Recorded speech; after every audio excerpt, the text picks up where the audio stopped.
Australia, the United Kingdom, the United States. Maritime democracies united by vast oceans across 3 continents, in peace and in times of need, guided by the enduring ideals we share: democracy, resilience, innovation, diversity.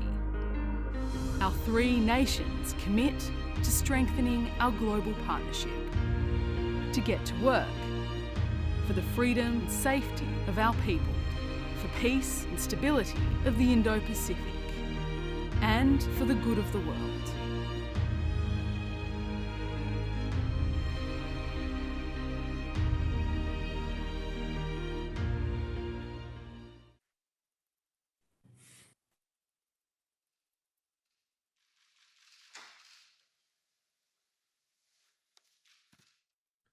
Well, good morning from Australia.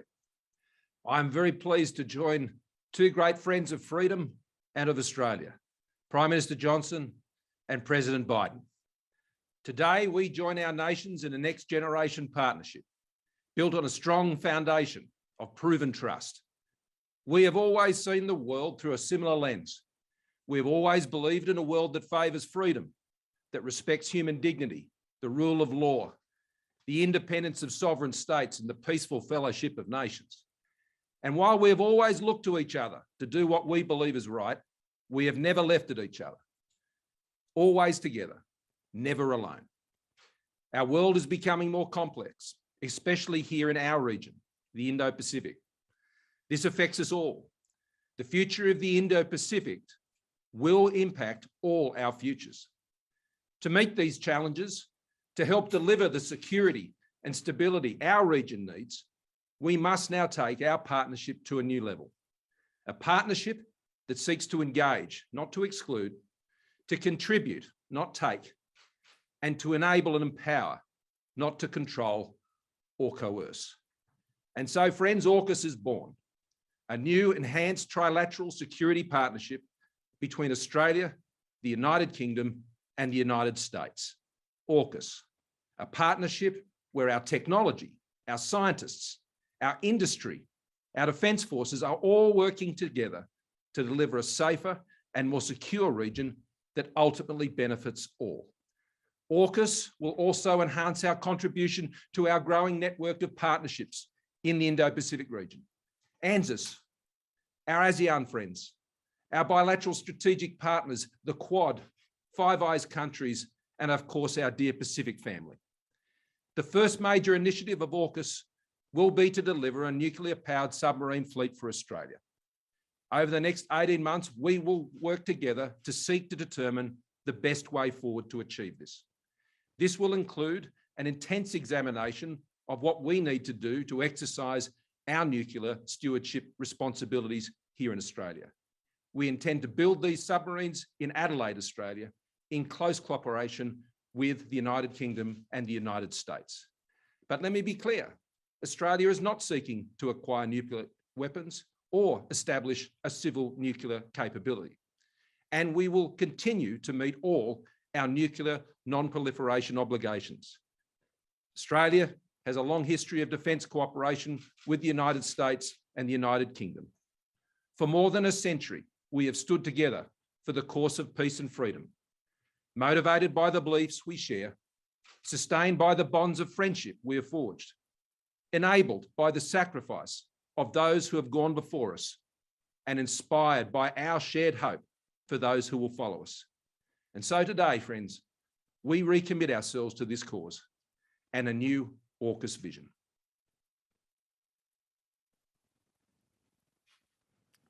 I'm delighted to join President Biden and Prime Minister Morrison to announce that the United Kingdom, Australia, and the United States are creating a new trilateral defence partnership known as AUKUS, with the aim of working hand in glove to preserve security and stability in the Indo-Pacific. We're opening a new chapter in our friendship, and the first task of this partnership will be to help Australia acquire a fleet of nuclear-powered submarines, emphasizing, of course, that the submarines in question will be powered by nuclear reactors not armed with nuclear weapons. And our work will be fully in line with our non-proliferation obligations. This will be one of the most complex and technically demanding projects in the world, lasting for decades and requiring the most advanced technology. It will draw on the expertise that the UK has acquired over generations, dating back to the launch of the Royal Navy's first nuclear submarine over 60 years ago.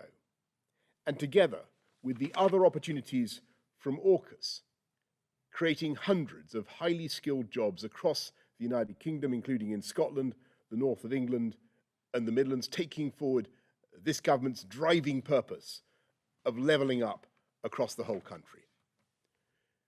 We will have a new opportunity to reinforce Britain's place at the leading edge of science and technology, strengthening our national expertise, and perhaps most significantly, the UK, Australia, and the US will be joined even more closely together, reflecting the measure of trust between us, the depth of our friendship, and the enduring strength of our shared values of freedom and democracy. Only a handful of countries possess nuclear-powered submarines, and it is a momentous decision for any nation to acquire this formidable capability, and perhaps equally momentous for any other state to come to its aid.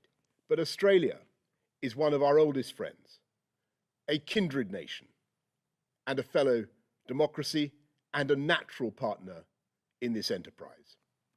Now the UK will embark on this project alongside our allies, making the world safer and generating jobs across our United Kingdom. Thank you. Over to you, Mr. President. Thank you, Boris. And I want to thank that fellow down under. Thank you very much, pal. Appreciate it, Mr. Prime Minister. I'm honored today to be joined by two of America's closest allies, Australia and the United Kingdom, to launch a new phase of the trilateral security cooperation among our countries. As Prime Minister Morrison and Prime Minister Johnson said, I want to thank you for this partnership, your vision as we embark together on this strategic mission. Although Australia, the UK, and US partnership, AUKUS, it sounds strange in all these acronyms, but it's a good one. AUKUS, our nations will update and enhance our shared ability to take on the threats of the 21st century, just as we did in the 20th century, together. Our nations and our brave fighting forces have stood shoulder to shoulder for literally more than 100 years. Through the trench fighting in World War I, the island hopping in World War II during the frigid winters in Korea, and the scorching heat of the Persian Gulf. The United States, Australia, and the United Kingdom have long been faithful and capable partners, and we're even closer today. Today, we're taking another historic step to deepen and formalize cooperation among all three of our nations, because we all recognize the imperative of ensuring peace and stability in the Indo-Pacific over the long term. We need to be able to address both the current strategic environment in the region and how it may evolve, because the future of each of our nations, and indeed the world, depends on a free and open Indo-Pacific enduring and flourishing in the decades ahead. This is about investing in our greatest source of strength, our alliances, and updating them to better meet the threats of today and tomorrow. It's about connecting America's existing allies and partners in new ways and amplifying our ability to collaborate, recognizing there is no regional divide separating the interests of our Atlantic and Pacific partners. Indeed, this effort reflects a broader trend of key European countries playing an extremely important role in the Indo-Pacific.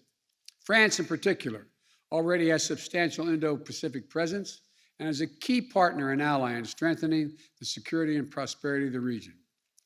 The United States looks forward to working closely with France and other key countries as we go forward. And finally, this initiative is about making sure that each of us has a modern capability the most modern capabilities we need to maneuver and defend against rapidly evolving threats.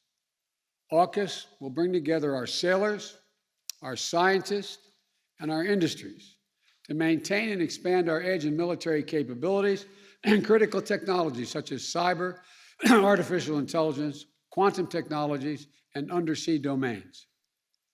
Now, as a key project under AUKUS, we are launching consultations with Australia's acquisition of conventionally armed nuclear-powered submarines for its Navy, conventionally armed.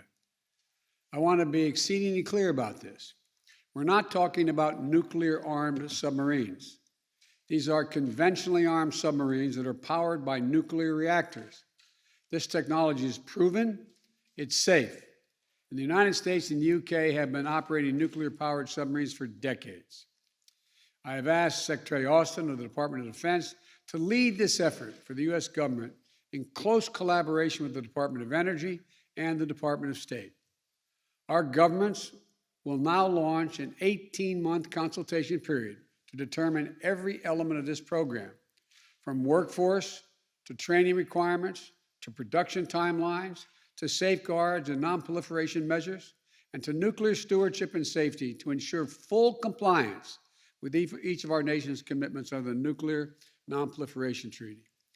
We'll all undertake this effort in a way that reflects the long-standing leadership in global non-proliferation and rigorous verification standards in partnership and consultation with the International Atomic Energy Agency. So I want to thank the Prime Minister Morrison and Prime Minister Johnson for their friendship, but mostly important for their leadership and partnership as we undertake this new phase of our security cooperation.